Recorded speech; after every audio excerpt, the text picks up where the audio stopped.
Up first this evening, reggae fans have been dealt a double blow with the passing of another member of the Mighty Diamonds. Fitzroy Bunny Simpson, more popularly known as Bunny Diamond, died today.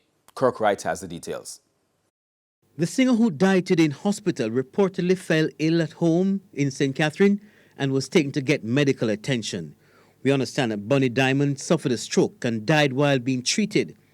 It's said that the singer was ailing for some time.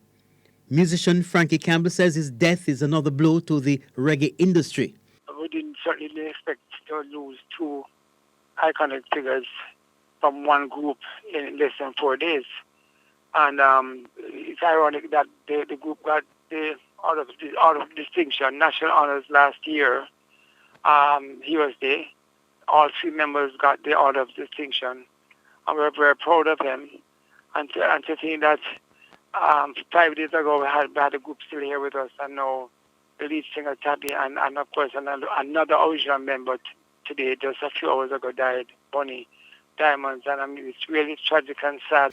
Bunny's death comes 3 days after another member of the group, Donald Shaw, otherwise called Tabby Diamond, was gunned down at his gate on McKinley Crescent off Olympic Way. Mr. Shaw and another man died after 5 people were shot while standing outside his gate at a bar. Lloyd Judge Ferguson is now the sole remaining member of the reggae trio group, which was formed in 1969. Kirk Wright, TVJ News.